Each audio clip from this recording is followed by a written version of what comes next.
tub or spa. You could have hot or cold mineral baths. And so that was a separate building that he had, just for you to be able to go in and you could take a bath or enjoy a spa, I guess. And then this was the hotel. This was the Park Hotel, and he built this hotel then to try to encourage people to come and visit, stay several days, and take part in your mineral baths and getting younger that way. And this is just another picture, a little bit later picture here of the bottling house. He called it the water of life and health. So you see that name whenever he tried to advertise it, called the water of life and health. Anyway, these buildings were right along, as I said, those are some of those buildings that were along the south side of the Pennsylvania Railroad tracks. And I think all that got torn down whenever they put in Route 40. So, all right, this is the map that I handed out, we handed out, so some of you got it. I don't think I had enough copies for everybody, but there is still some over there. Okay, this was L.V. Elam's, that was the map that she had drawn up, and I know it's not current, but this is just where she was locating some of the businesses that she remembered when she was younger throughout the town. And whoops, okay. This picture here is of this is Main Street, so that's the street that's right in front of us here. And this is kind of looking north on Main Street and kind of on the west side of Main Street. Where the post office is now would be right here, would be right there where that building was. This right here was a furniture store, and then it later became the post office before the newer post office was built. And this was Elam's hardware store, and they had a lumber yard in the back. You can also see that they had store buildings all up and down Main Street at one time. According to L.V. Elam, Smithboro had a peak population of 900 people in the 1890s. So yeah, 900 people would have put it probably bigger than Mulberry Grove and Pocahontas. So yeah. Okay, and then this is looking on the other side of the street. This is Hubbard's store. This building right here is Hubbard's store. This was it was originally a meat market, and it became a barber shop. And then this was Hubbard's house that was right here that later became my grandparents' house whenever they moved here.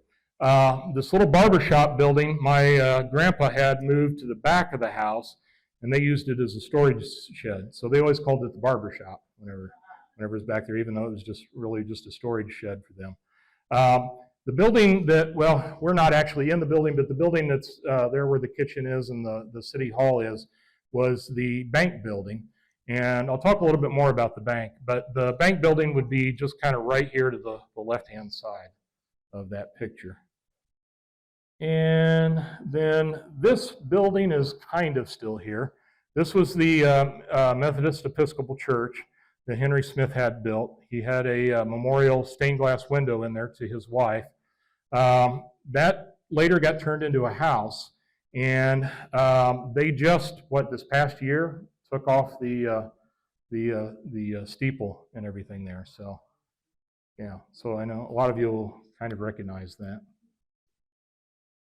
And then this was the old school building in Smithboro, which was up on the same block where the later schools would be, where the fire department is now.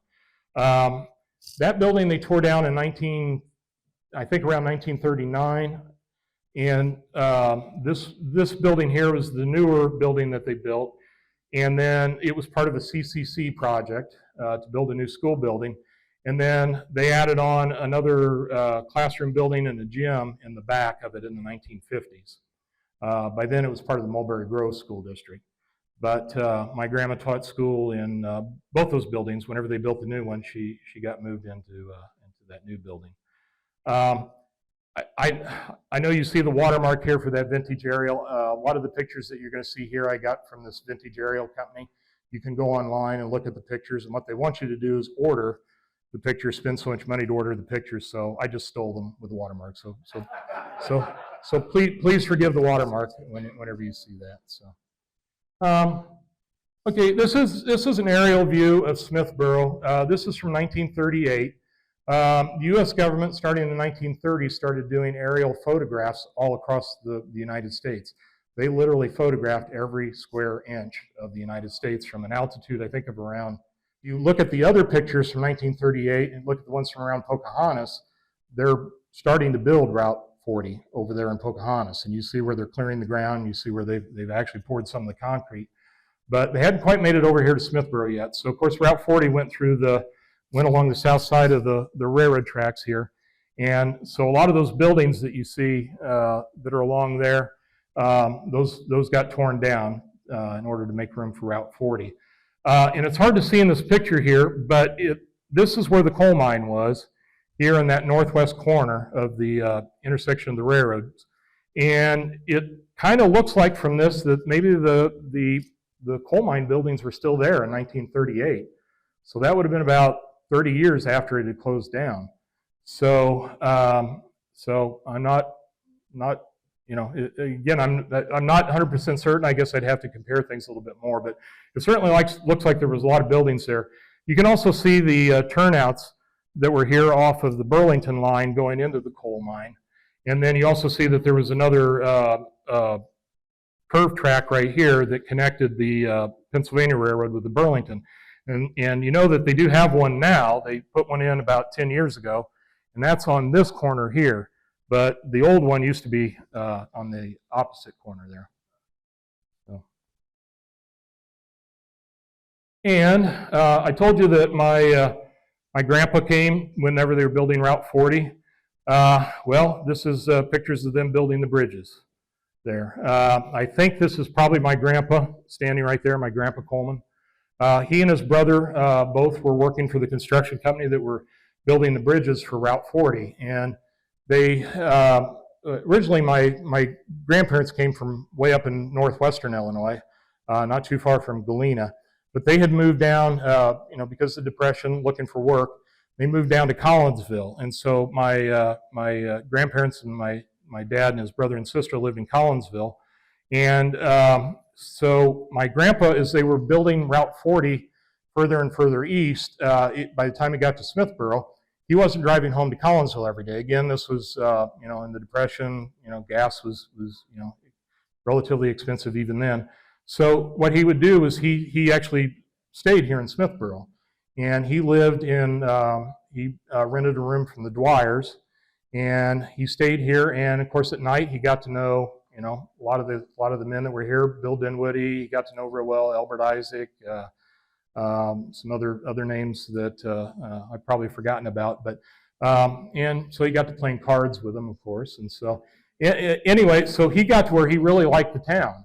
And whenever the house, as I said, the old Hubbard house was available for rent, my grandpa decided, hey, we're going to move here.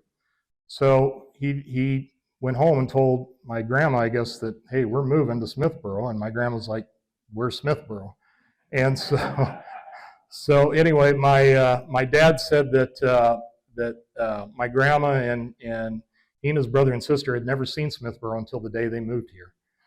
And so I probably shouldn't say this, but he said my grandma cried whenever they drove into town. She's like, this is it? Of course, to her, moving away from Collinsville was, that was a big town then.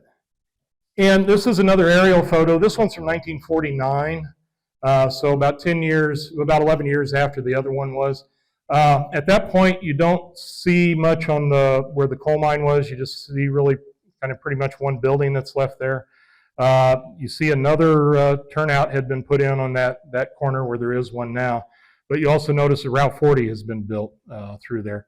And then on this side here, you see where this curved road was, that little connector road that was put in to connect Main Street with Route 40 out there. And then out here on the far east side was a motel. And I'll talk a little bit more about that here in just a minute. Here's another one of these pictures that I stole, but that is actually this building. So right here is the building that we're in right now. We're actually in the back here. This photo, I think, was taken around 1968. as I said, that was my grandparents' house right there. That was their 1959 Oldsmobile that I think was parked in front. Had the tail fins, big white car, and I remember that as a kid, thinking that was the neatest thing. And so that is this side of the street in 1968, and this is the other side of the street. So D, I bet that picture looks a little bit familiar. That was the Tevis' store right over here, and you had gas pumps in front. Yep, you had gas pumps in front. You sold gas there. There was another place that sold gas too, a little bit further down the road. You can also see the post office is there now, and the post office is about the only thing left that's in that picture. And this is looking a little bit further down the street. I told you what was Elam's hardware store and the lumber yard. So those buildings were still there in '68. I remember those as a kid. Those buildings there. They later tore all this down for Bola Trucking had a place there, and so that's they tore all that down what mid or late '70s, I guess. So I kind of remember as a kid there. I don't have a real good picture, but there was another grocery store that was right here. That is this building. That was on this corner, and it was actually facing north, and that was Fred and Bess Ayler. I don't know if some of you remember that name, but they had a grocery store there, and they became real good friends with my grandparents as well. And that actually, I think, is this was in the collection of Smithboro pictures, but I'm thinking this was actually over by Mulberry Grove or closer to Mulberry. Does anyone remember this building? It's some kind of restaurant or cafe. What is it? The Cowbell. Where was it? Oh, okay. All right. So this wasn't Mulberry. Okay. All right. Well, they had that mislabeled. I could not figure out where this was, so I threw this in here thinking that somebody would know where that was. So, I think Janice and Larry Wrench had that for a while. Then is that the restaurant they had that I'm thinking of? Yeah. And then this is the old Story Farm. By 1968, it was Kelly's Antiques, but you all know where that house is. That's the big house that sits out there on Route 140. At the time, Kelly Clare and Alvy Nance lived there and had their antique business going out of that. And I don't know how many of you were ever out there to look at their antiques. Yeah, almost everybody was. I mean, it was a sight to see just to go in, even if you weren't going to buy anything. I mean, those buildings were absolutely packed full of stuff, and they had some pretty nice stuff there. Okay, also I told you that they